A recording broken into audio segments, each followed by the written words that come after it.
Welcome. The topic we'll be discussing in this lecture is security aspects in operating system. So we'll be discussing these topics under this heading. We'll be discussing the security problem, the various threats, the system and network threats, and how cryptography can be used as a security tool. The objective of the topic is to discuss the various security threats and attacks, to explain the fundamentals of encryption, authentication, and hashing, also to understand how cryptography works. Okay. So, so as already defined in the previous topic, security basically aims to protect the system from external threat. The system is secure if resources used and accessed is as intended. So, so the intruders or the attackers or the crackers are the one who try to attack the security of a system. Okay. So here basically we use two terms. One is threat, the other one is attack. Let us try to understand what is a threat and what is an attack. A threat is a threat is actually it is a vulnerability. It is a vulnerability or some weak point in your system that is called as a threat. Okay, so a threat is basically a vulnerability or a weak point in the system that is called as threat. Okay, so because of this weak point,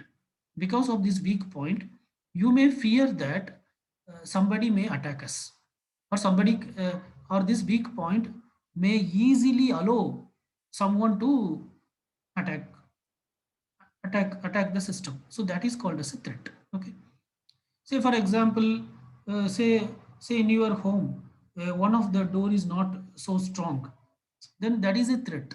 That is a threat because it allows uh, a potential thief to enter easily. Okay, so that is called as a threat. So threat is some weakness in the existing system which allows an attacker to easily take the advantage of that. That is called as threat. So threat basically is connected with vulnerability in the existing system, or what are the weak points, or what are the vulnerable entries, what are the vulnerable links through which somebody can gain access to the system. Such vulnerable points are called as threat. Okay, and what is an attack? An attack is an attempt to break the security. Attack is an attempt to break the security. Somebody is attempting to break the security. That is called as an attack. Okay, so the attacker may break the security either at a vulnerable link or maybe at some other link. That depends. Okay, most probably you can say that attacker will try to choose a vulnerable entry because already the entry point is vulnerable, so it will be easy for the attacker to gain advantage to gain access to the resource. Okay, so this is the two difference between threat and attack which you should understand. A threat is a vulnerable point in the system which allows an unauthorized user to gain access into the system easily. An attack is an attempt to break the security of a system.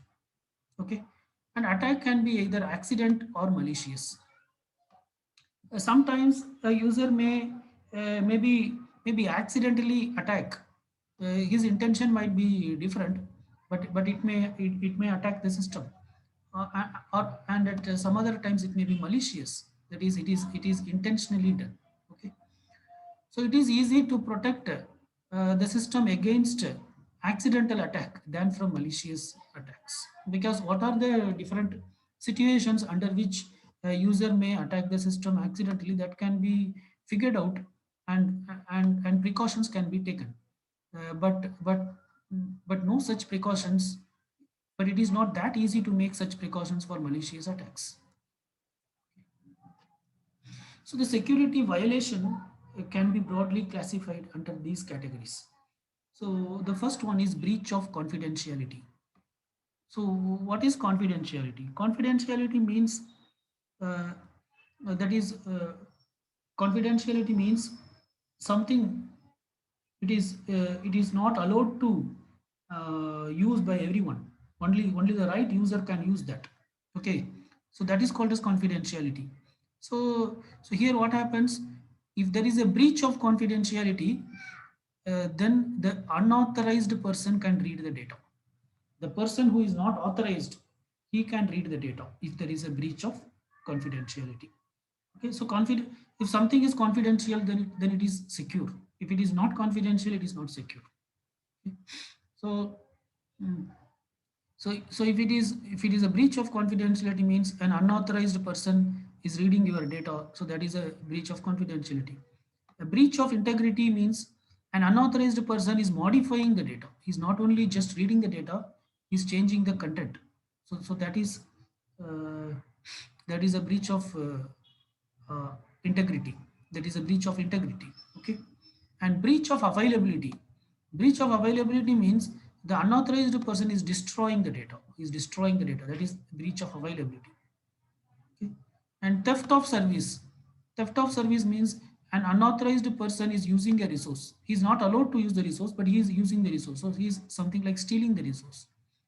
And there is another security violation which is quite different, which is called as denial of service, which means that a legitimate user is not allowed to avail a service.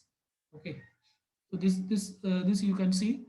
So denial of service (DOS), which means that a legitimate user is not allowed to avail a service. Okay. Okay, it is as if that say somebody is having a account on a particular bank. It is very genuine that he is having an account. Okay, but some attack has happened, and when he approaches the bank personnel is saying that no, you don't have any account here. So that is a denial of service. Actually, he is not an attacker; he is a legitimate user, but some mishap has happened, so the system is considering him as an illegitimate user, so that is called as denial of service. So his service is denied, he is not served. Okay, so these are the broad categories of attacks. See here, confidentiality is the important thing, because finally an attacker want to break the confidentiality. Okay, if confidentiality is broken, then the attacker can do anything with the system. Okay, for example, you say your password is confidential. So if attacker gained access to your password, then what will happen? He can do anything. He can read your mail, he can reply from your mail to somebody else as if the mail was sent from you. Okay, or if somebody has gained access to your credit card number and the password, so that is a loss of confidentiality. Then what happens? He can do anything with your bank account, right? So an ultimate aim of an attacker to perform breach of confidentiality. For that, he may do so many small steps. Okay, right? This integrity is also important. Breach of integrity means the no more the data is integral. So it means that no more the data is in the safe form. The because the one who is the unauthorized person is modifying the data. Then he is modifying means he will be modifying to his requirement. Okay, fine. So there are different security violations which we'll see. These are termed as masquerading attack, replay attack, man in the middle attack, and session hijacking. So there is a diagram. Let us better understand that diagram. See the first diagram. So this diagram, so this particular, the first one, what it says in the sense,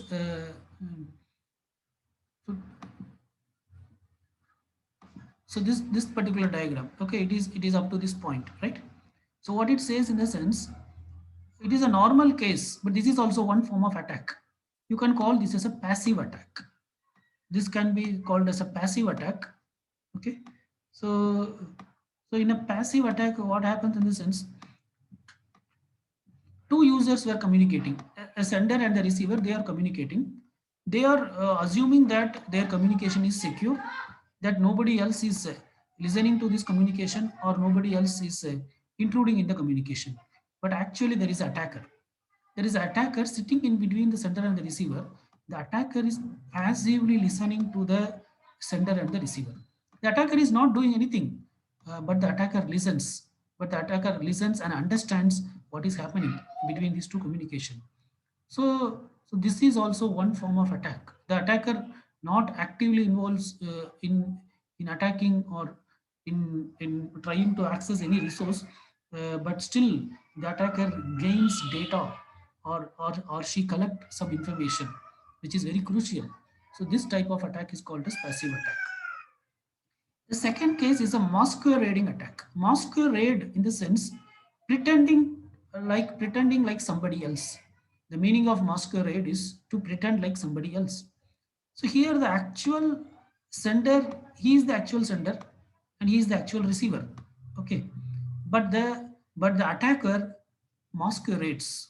But the attacker here masquerades. So this attacker, what she is doing in the sense, she behaves like the sender. She behaves like the sender and she communicates with the receiver. Okay. So let us say this person is uh, what do you call? Say this is Tom and this is John. Okay. So here John feels that he is talking with Tom, but actually John is not talking with John. John is not talking with Tom. John is talking with the attacker. Okay. Okay, John is talking with the attacker, right? So this type of attack is called as masquerade attack. Okay. So let us call this attacker as allies. So John is thinking that he is talking with uh, Tom, but actually John is communicating with allies. Allies masquerades as Tom. Allies pretends like Tom. So this type of attack is called as masquerading attack. The third type of attack is called as man in the middle attack. Man in the middle attack. Here the attacker actively uh, impersonate both the sender and the receiver. So every communication that the sender is sending, say say this is Tom and this is John. So the Tom is thinking that he is communicating with John, and John is thinking that he is communicating with Tom. But actually, what is happening is whatever John sends, it goes to allies first, the attacker. The attacker allies first, and the attacker modifies this data according to her requirement or her need, and then the attacker sends the data back to Tom, right? Similarly, whatever Tom sends to John, it don't reaches John directly. Rather, it first reaches allies, the attacker, and allies again modifies the data according to her requirement, and she sends the data back to John. So this type of attack is called as man in the middle attack, and John and Tom don't know that somebody is doing like this. Okay, so these are the different types of attacks that can happen in a network. Okay. Other than that, here there is another attack which is called as replay attack. The the replay attack. What does it mean by replay attack? In the sense, say in this diagram, say say say the sender Tom is requesting John that you send me some X amount of money. You send some X amount of money to so and so bank account. Like that, Tom is sending a message to John. Send X amount of money to so and so bank account. So that is the message. Okay, let us assume that message is encrypted. That message is encrypted, and Tom is sending that message to John. Okay. Now the attacker is listening to this communication. As the attacker is listening to his communication for a long period of time, somehow the attacker understands that this message is where Tom is requesting money from John. Now Tom has requested this money and John got the Tom requested the money and John sent the money and Tom got the money. That is fine. But later, after some more time or some more days, attacker Alice, what she can do in the sense, he can send the same packet which Tom has already sent. This packet she can store in her system, thinking that in future it may be useful for us. Because some other time, if she wants money, she can ask to John, pretending as Tom. Okay. So later, say maybe after 1 week or 1 month or 1 year, what Alice can do in the sense, Alice can transmit the same packet to John. Okay. Now John will think that again Tom is asking me some money and John will send the money. Okay, but now here the account number Alice can change. Instead of Tom's account number, she can give her account number. Okay, so the money will be sent to her account number. So this type of attack. So so this type of attack is called as replay attack. Replay attack. So you are replaying. So John has already sent one packet. Okay, that packet you are replaying. The attacker is replaying it again. Again, she is sending it, and by that she is getting her jobs done. Okay, or or simplest case, what you can say is, say that uh, John is sending a password. John is sending a password to access some resource uh, in sorry, Tom is sending a password to access some resource in John's computer. So using this password, uh, Tom can access that particular resource in, in in John's computer. Okay. Now this password is not known. Password is encrypted, and it is sent. Okay. Now allies also don't know the password, but allies knows that using this password you can access John's resource. Allies need not know this password. Now allies will just store this packet as it is, the encrypted password, and later when she want to access the same resource after 2 days of or after 1 week, she will replay that packet to John. Okay, now John will think that Tom want to once again access that resource and he will give access. But now the person who is accessing is not John, it is Alice. So this type of attacks is called as replay attack. Okay, fine. So security should be done at several levels. It should be done at physical level. That is, you should have uh, data centers, servers, and you should ensure that physically your server rooms are protected uh, uh, with, with proper what you call security personnel, and not everybody is allowed to access the server room, and passwords are there in every system, all those things. And also at human level security in the sense, avoid social engineering, phishing, all these things. Social engineering means somebody may talk with you very nicely, and somebody may request you to tell your ATM pin number, giving saying some stating some genuine reason or something, or somebody may ask for your password. All these are called as social engineering. It is somebody will act like as your best friend and they will ask your confidential information. So such information you should not give up. Okay, phishing in the sense, a site which is acting like a genuine site. For example, if you have an account with ICICI Bank, then somebody else may create a website which is very similar to ICICI bank account, and they may send a mail, just log in to ICICI Bank and claim this benefit. If you log in now, your account will be credited with $100. Then if you click on that link, you will see a very similar page, which is very similar to your genuine ICICI web page. But you should be cautious enough to see the website address. Is it ICICI.com or something else? Then when you see it is something else, but still if you log in, then your password and all information will be lost, and obviously you may lose money. Okay, and also protection should be done at operating system level and at network levels. Okay, so there are some. Let us discuss some program threats. How security can be what you call security breach can happen due to some program threats. So one of the famous programs threats or Trojan horse. So what is a Trojan horse? So Trojan horse is basically it is a it is a useful program. It's a useful program which is running in your system, but it is modified by the attacker to perform some unauthorized task, to perform some unauthorized task, or or to use the system in a negative way. Okay, so a Trojan horse is as if, say, a program which is having a high level of privilege.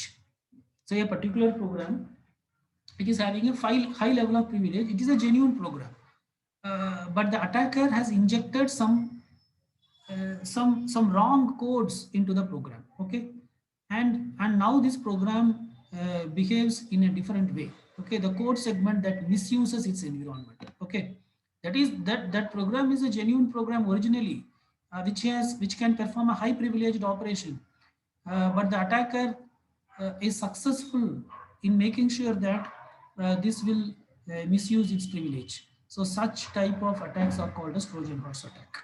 For example, in operating system, if you see, the kernel processes are high privilege process. So if an attacker is able to inject some unnecessary codes into the kernel program and to ensure that the kernel process is misusing its privileges, then that is an example of a Trojan horse. Okay, then the second type of attacks is trapdoor. What is a trapdoor? So trapdoor is something like a backdoor entry. Sometimes in some of the programs, the creator of the program may leave a trapdoor. Okay, they may leave a trapdoor in the particular software. Generally it is not visible to the user, but there is a door. There is a door means there is an entry point to the software, which is not the normal entry point. Trapdoor means it's an entry point to the software, but which is not the normal entry point, which is a very easy and a shortcut entry. It's a very easy and a shortcut entry. Okay, so it is why the programmer does that, in the sense, because when the programmer want to debug the program, every time if he pass through the normal entry, then there may be set of things he may have to do, like giving the username, giving the password, and doing certain 4 5 steps he may have to do, so that his time will be wasted. But if he can directly get access to the system, then he can debug fastly. Okay, so because of that, sometimes uh, the programmer will have it. Normally when they create a software, there will be a trapdoor, and for debugging they will use this trapdoor, right? But finally when the program is released, the trapdoor will be closed. The trapdoor will be closed, and any user can access only through the normal way of entry, that is by giving the username and the password. But in some rare cases, the programmer may intentionally or unintentionally, he may not close the trapdoor. Okay, if the trapdoor is not closed, and if an attacker knows about this trapdoor, or somehow he identifies that there is a trapdoor, then through this trapdoor he can gain access to the software, and then he can do anything to this particular software. Okay, so this type of attack is called as trapdoor attack. Then there is called something called as logic bomb. So logic bomb attack, in the sense, uh, it is again a programmer gains the attacker gains access to one of the legitimate program, and he writes some logic, that is, if something happens, then do this. That is, until something happens, the program until something not happens, the program behaves like a normal program. But if something happened which the attacker don't want to happen, if such things happened, then this bomb will blast. Bomb, in the sense, it is not a physical bomb. So he might have given an instruction like, if this condition has reached, then you do this, you delete all these files, you corrupt, you make sure that the database is corrupted. Some code the attacker will write into a legitimate program. He may write some if condition. If this condition is satisfied, okay, then uh, perform this attack. Okay, so as long as this condition is not satisfied, the attack will not happen. But the moment the condition is satisfied, then then the attack will fire. Okay, say an attacker fears that something should not happen. So, and if something happens, then it will be a problem for him. So the attacker will gain access to that code and he will write this code. So as long as that particular event not occurs, this code will not execute. But when that event occurs, then it will execute and it will spoil the system. So this type of attack is called as logic bomb. The second and the next type of attack is stack or buffer overflow. So as you know that stack is normally used to store the uh, function parameters, return address, all these things. So simply I will, it's a very large concept, but in a brief way I will try to explain. So stack will always store the return address, function return address where it should return. Okay. Now some assume that a particular attacker got access to the stack. A particular process P1 is running and say it is calling a function F1. So after F1 completes, it should return back to again to P1. So that return address it is writing into the stack and it is executing F1. Now the attacker, this attacker, what happened? This attacker say somehow he got access to the stack and attacker wants to run an malicious code, and this malicious code he has stored in some part of the memory. So he has stored starting from the memory location 2500 to say 2600. Starting from 2500 to 600 he has stored a malicious code. Now he wants this malicious code to get executed. So how he will get executed in the sense he already got access to the stack. So this is stack, and he knows that this process P1 is currently executing the function F1. But after once the function F1 completes, it will take the return address from the stack and it will start executing P1. Now this attacker, what he will do in the sense this return address he will modify. Actually, the return address will point to P1.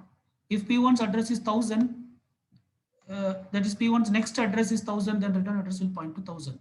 But attacker will modify this to, he will just change his return address to 2500. Okay, now what will happen when that particular process P1 completes F1 and it fetches the return address, it will not get its correct return address, rather it gets 2500.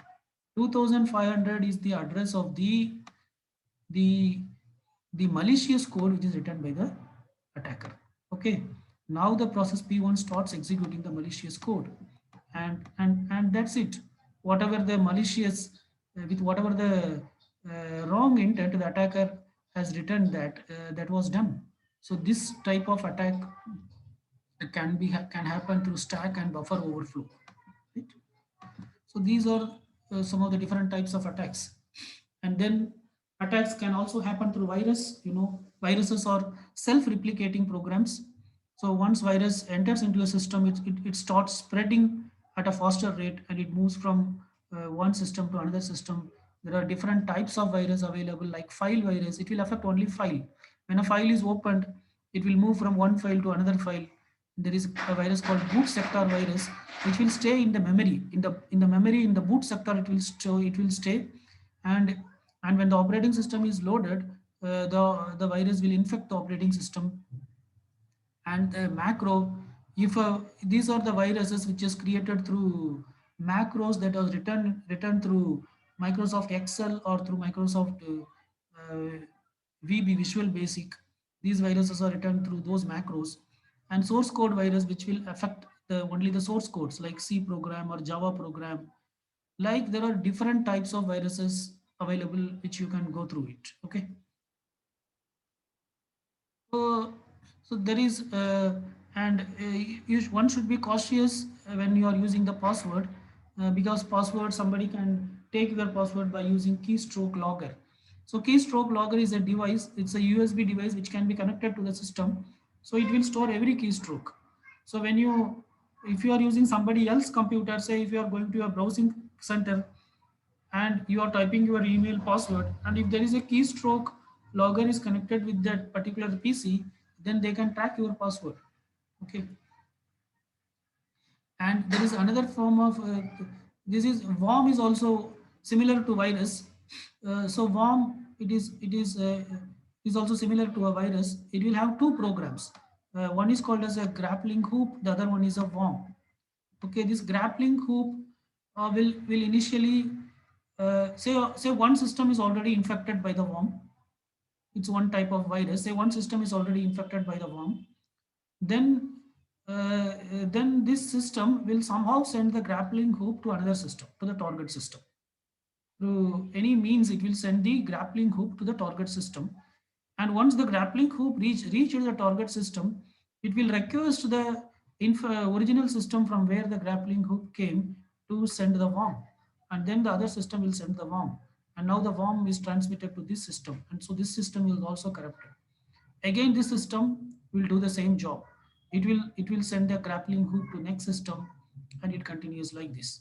So this type of attack is called as worm. So this type of worm with the two, there are different types of worm. So this type of worms with two programs, grappling hook and worm, this worm was introduced by one particular student in 1988, and his name was Maurice.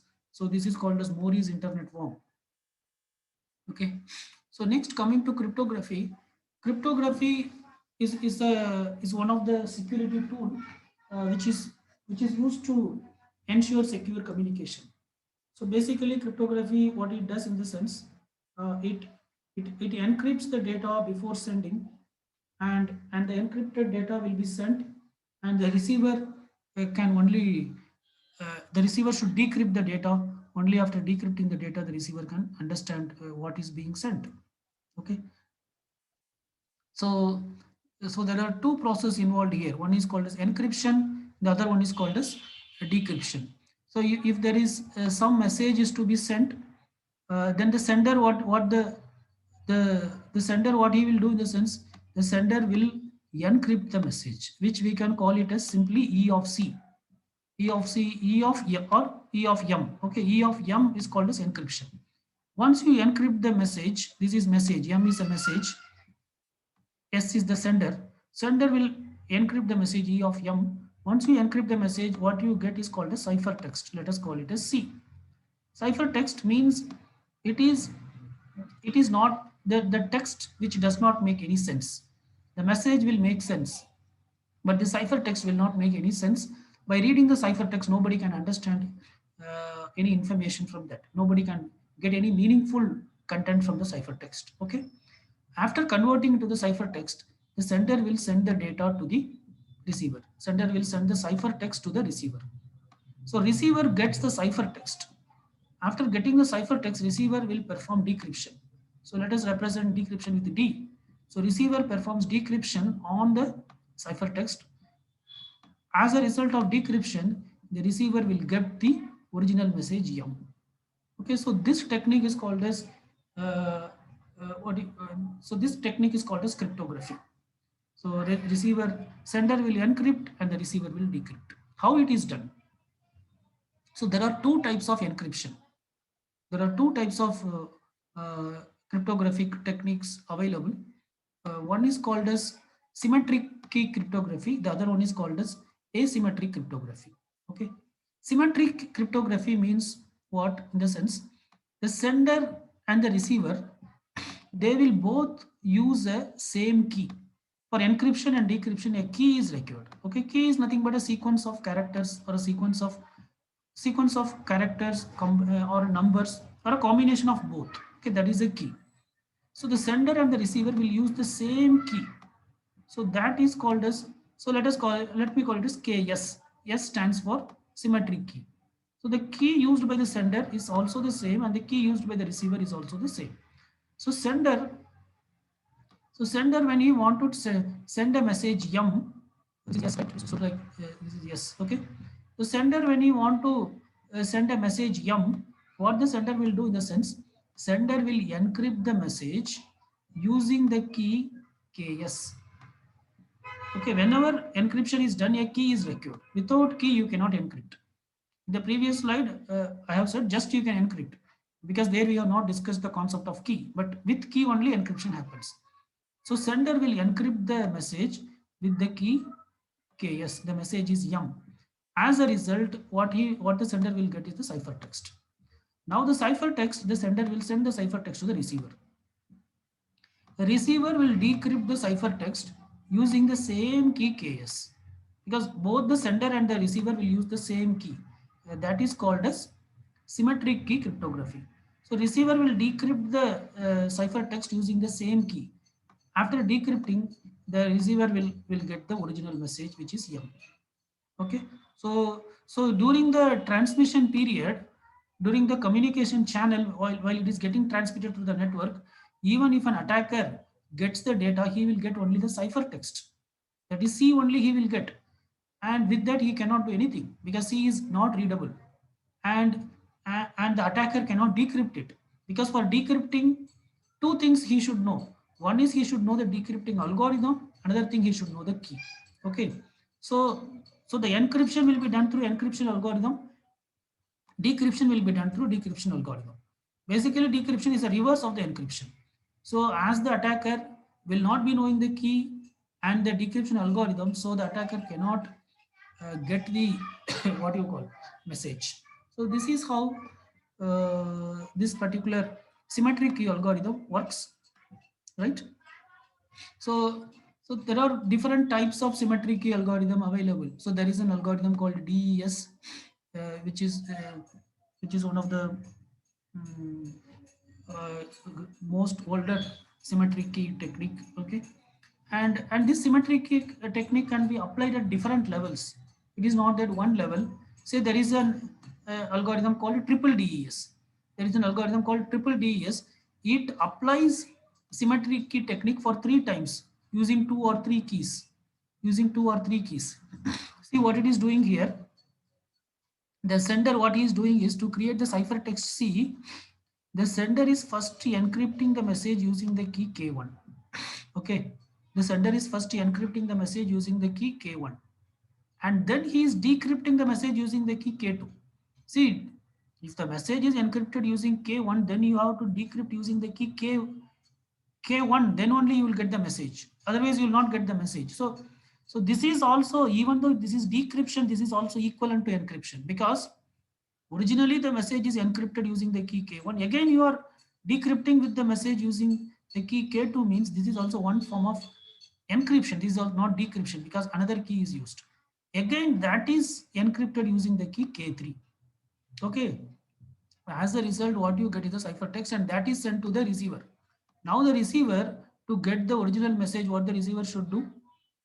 First, so there are 3 levels of decryption, 3 levels of encryption. So first the receiver should decrypt using the key K3. Okay, using the key K3, because the outer level is what? Encrypted with K3. So first decrypt with K3, then it is decrypted with K2. Now you encrypt with, the receiver should now encrypt with K2. The receiver should now encrypt with K2. This is second level. And in the third level, it is encrypted with K1. So the receiver should decrypt with K1. Okay. So all so of C. So the receiver. So all these things should be done. Okay. Right. So when the receiver performs all these things, when the receiver performs all these uh, sorry, I think I'm representing in the wrong way. Yes. So see this at the top level, it is encrypted with K3. So that will go in the least level. Okay.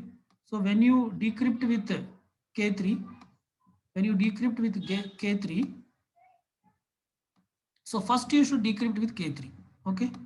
Then once you decrypt with K3, what you will get is you will get this part of the message. You will get this part of the message. Okay. So now you got this part of the message that you encrypt with K2. That you encrypt with K2. Okay. That you encrypt with K2. Okay. And at the, so once you encrypt with K2, you will get this part of the message. Okay. You will get this part of the message. Okay. That you decrypt with K1. That you decrypt with uh, d of K1. Okay, d of K1. So then you will get the original message. So this is what the receiver should do. Okay, like that different levels of encryption can be used and the keys will be very long. For example, there is an algorithm called AES, Advanced Encryption Standard, where there are keys of this much size were used, 128, 192, or 256 bits. Okay, so this is how the symmetric key algorithm works. Basically, it uses one same key for encryption and decryption, right? So this diagram just explains that. So the original message that you want to encrypt is called as plain text. Okay, the message is otherwise called as plain text. The message is encrypted using an encryption algorithm and using a key K. There is an encryption algorithm which is encrypted using the key K. As a result, what you get is called a ciphertext. What you get is called a ciphertext. Now the ciphertext will be sent to the receiver. Okay, receiver will decrypt the ciphertext using the decryption algorithm using the same key K, and as a result he will get the plain text and he can read it. Now even if the attacker is in between, attacker can get only the ciphertext. So attacker cannot understand anything from the ciphertext. Attacker cannot understand anything from the ciphertext. So this is the channel network. So this network channel is insecure. That is, anybody can read something. Somebody can tap and wire and they can read. But now, even though attacker reads, the attacker cannot make anything out of that. Okay. As sender and the receiver are using the same key, one of them should generate the key and it will be shared between two.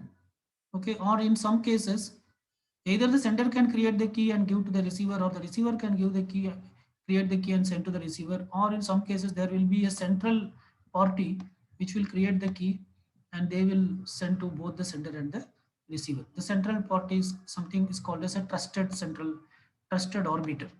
Okay, so this type of algorithm is called as symmetric key algorithm. The next type of algorithm is called as asymmetric algorithm. In an asymmetric algorithm, there will be two keys. Every user will have two keys. One is called as public key, the other one is called as a private key. Okay. Every user will have two keys. One is the public key, the other one is a private key. So uh, let us assume there are two users, say Alice and Bob. Okay. So Alice will have his own public key and private key. Okay, say Ali's public key is E comma N. Okay, say Bob's public key, say Ali's public key is E comma N, Ali's private key is D comma N. Say Bob's public key is something else, C comma N and F comma N. Okay, right?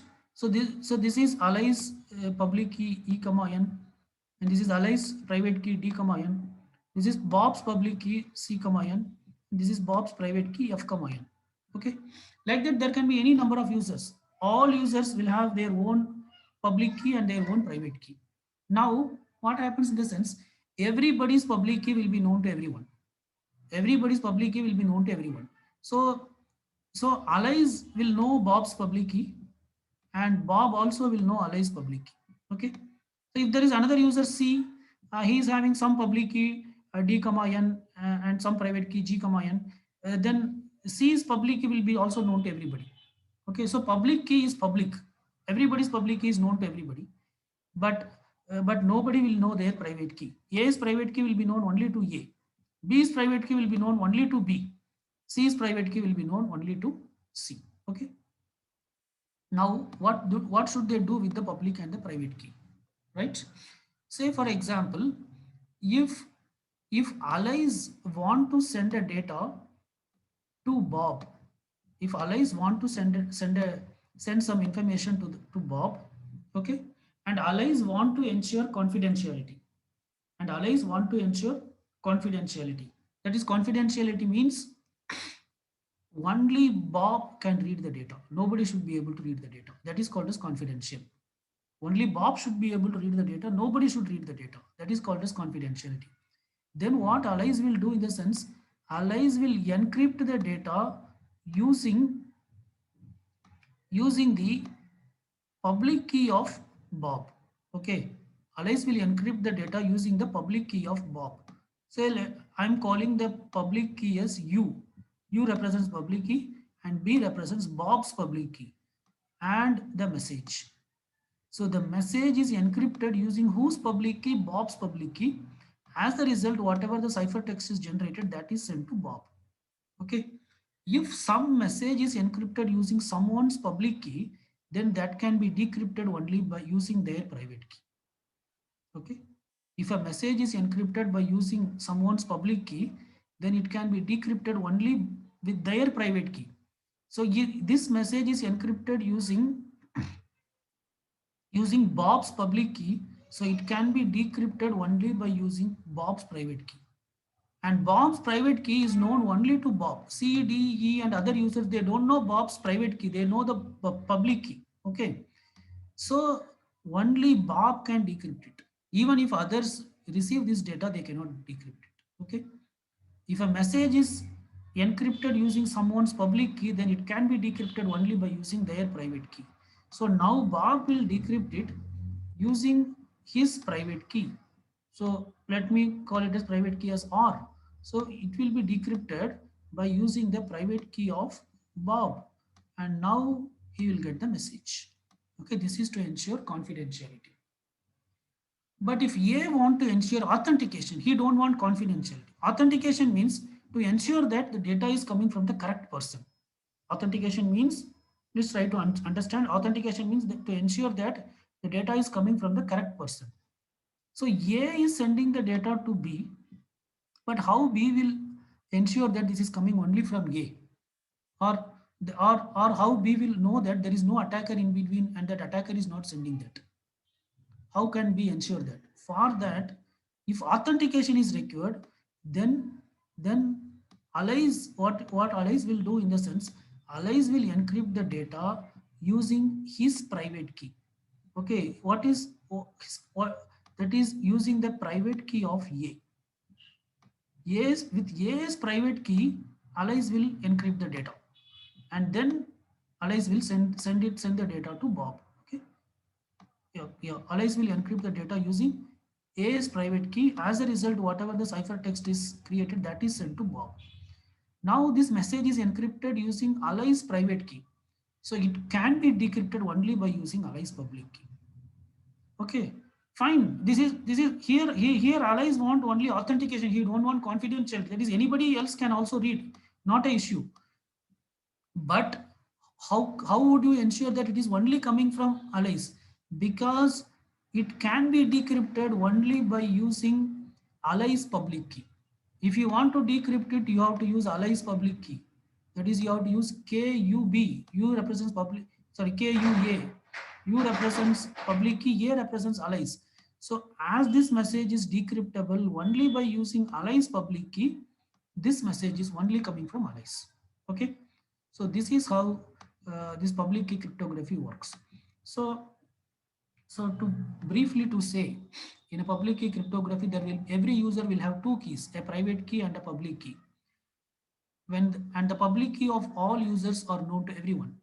When the user want to ensure confidentiality, when the sender wants to ensure confidentiality, the sender will encrypt the data using the receiver's public key, and then he will send the data.